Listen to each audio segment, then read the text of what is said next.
Hello students, आज की class में हम लोग विविध वस्तुनिष्ठ प्रश्नावली पे हैं। चलिए कुछ यहाँ पे वस्तुनिष्ठ प्रश्न दिए हैं उनको देखते हैं। 16 नंबर देखिए, कह रहे हैं यदि function f r to r जहाँ f(x) = 3x है तो f कैसा फलन होगा ये बताना है। चलिए हम लोग पहले एकाकी के लिए चेक करते हैं, 1 1 के लिए चेक करते हैं।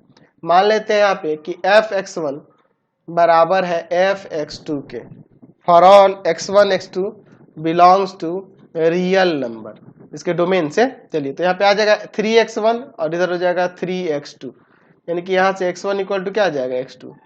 ठीक है, इसलिए f एक 1 1 है, 1 1 है। चलिए अब इसके बाद हम लोग अनटू के लिए चेक कर लेते हैं। मान लेते हैं यहाँ पर कि y बराबर में है fx, यानी y बराबर में हो जाएगा 3x, यानी x इक्वल टू में आ जाएगा y/3। x का वैल्यू रियल होगा जब y का वैल्यू रियल हो। y की जगह कोई भी रियल नंबर रख के देखो, x का वैल्यू रियल आएगा। तो यहाँ पे सहप्रांत के सभी अवयवों का पूर्व प्रतिबिंब है, या लिख सकते हैं कि सहप्रांत R के सभी अवयवों का पूर्व प्रतिबिंब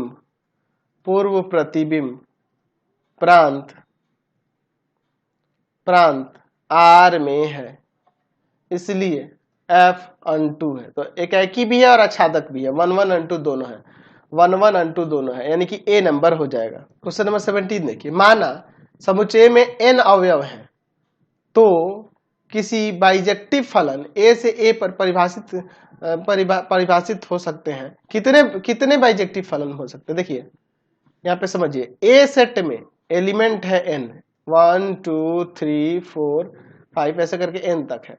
यहाँ पे भी देखो 1 2 3 4 5 6 7 8 ऐसे करके n तक है। क्या कह रहा है? कितने बाइजेक्टिव? तो बाइजेक्टिव मतलब 1 1 भी होगा और 1 2 भी होगा।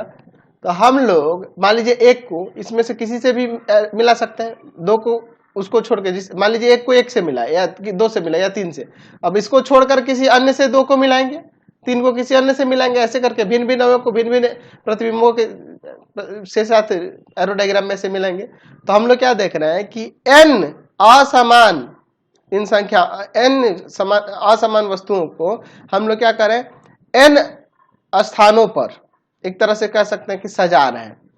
ठीक है ना जी? तो हम लोग कह सकते हैं इसके लिए क्या तरीका हो जाएगा, n के फैक्टोरियल हो जाएगा, परमुटेशन कॉम्बिनेशन में पढ़े हैं, यानी कि b नंबर इसका आंसर हो जाएगा। क्वेश्चन नंबर 18 देखिए, यदि function f r to r जहां f(x) = 3x - 4 तो f इनवर्स निम्नलिखित में होगा। क्या होगा f इनवर्स?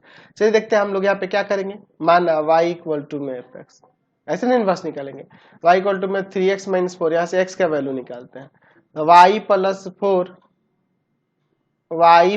4 इक्वल टू में इधर हो जाएगा 3x, यानी x इक्वल टू में आ जाएगा y + 4/3, यानी कि आप यहाँ पे फंक्शन का इनवर्स लिख सकते हैं, आ जाएगा 1/3 x + 4। यही पे वेरिएबल में बस चेंज कर दिए, यही हो जाएगा आपका ए नंबर। क्वेश्चन नंबर 19 देखिए, यदि function f r to r एक फलन है तो f inverse r to r प्राप्त करें यदि f हो। अच्छा sorry, f inverse r to r प्राप्त होगा यदि f कैसा फंक्शन होता है, f 1 1 अनटू होगा तभी उसका प्रतिलोम आप निकाल सकते हैं, 1 1 अनटू होगा, सी नंबर हो जाएगा, है ना जी। क्वेश्चन नंबर 20 देखिए, माना कि a यहाँ पर समुच्चय दिया जिसके एलिमेंट 1 2 3 है, तो कौन सा फलन f a से a में का प्रतिलोम फलन प्राप्त नहीं होगा। अच्छा, किस फलन का प्रतिलोम फलन नहीं प्राप्त होगा ये हमें बताना है। तो देखिए वह अगर 1 1 अनटू नहीं होगा तो उसका प्रतिलोम फलन प्राप्त नहीं होगा। पहले वाले देखिए, एक का प्रतिबिंब एक है, दो का दो, तीन का तीन है, एक एक भिन्न भिन्न होकर भिन्न भिन्न प्रतिबिंब और हर एक इसके a टू a में दिखा रहा है, तो इसके हर एक सहप्रांत के सभी का पूर्व प्रतिबिंब भी दिख रहा है, इसलिए 1 1 अनटू हो जाएगा। इसका आप देख सकते हैं, देखिए इसमें दो का सेम ही इमेज है, इसलिए 1 1 नहीं होगा, मेनी 1 है, इसलिए इसी का प्रतिलोम नहीं प्राप्त कर सकते हैं। बाकी देख लो हो जाएगा, इसी का देख रहा है कि दो अवयव का एक ही इमेज है, तो ये मेनी 1 फंक्शन है, इसलिए इसका प्रतिलोम नहीं प्राप्त हो सकता। नेक्स्ट क्वेश्चन देखते हैं 21 number, function f r to r जहां f(x) = x² - का 3x + 2 है, f ऑफ f1 निकालना है। चलिए देखते हैं f ऑफ f1, इसी को ले लेते हैं, क्या दिक्कत है। फंक्शन f में f1, फंक्शन में 1 रखने पर क्या होगा, 1 का स्क्वायर - 3 × में 1 + का 2, ये आ जाएगा, देखो 1 3 और यहाँ पर 2, तो ये तो 0 हो जाएगा। अब फंक्शन में 0 रख के जो आएगा वो निकाल दो, 0 का स्क्वायर में 3 × में 0 + का 2, यानी 2 आ जाएगा, ये सब तो 0 हो जाएगा, केवल ये आज कॉन्स्टेंट बच जाएगा 2, सी नंबर हो जाएगा। क्वेश्चन नंबर 22 देखिए, माना कि ए समुच्चय में दो अवयव हैं, इस प्रकार पर इस समुच्चय पर कितने द्विचर संक्रियाएं परिभाषित हो सकती हैं।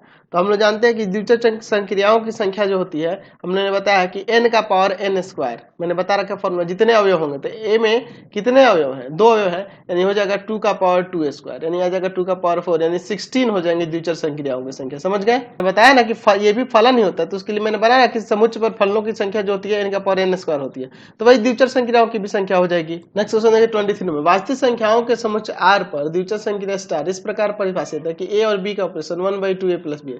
तो इस संक्रिया के लिए कौन सा असत्य है ये बताना, इसमें से कौन सा असत्य हो गया ये हमें यहाँ पे बताना है। चलिए देखते हैं 23 नंबर के लिए, ठीक है ना जी।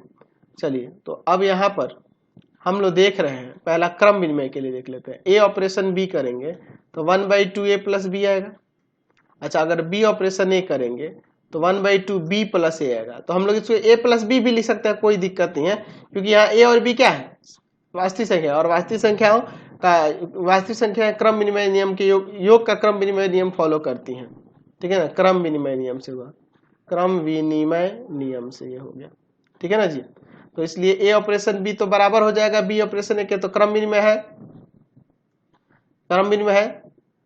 इसमें से अब समरक भी हो जाएगा, समरक भी सही है, असत्य पूछ रहा कौन है, तो समरक भी हो जाएगा, देख लो, क्योंकि देखो दो वास्तविक संख्याओं का ऑपरेशन करने पर उनके दो वास्तविक संख्याओं के योग में हाफ आ जाता है, तो वो भी तो वास्तविक संख्या ही होगा ना जी।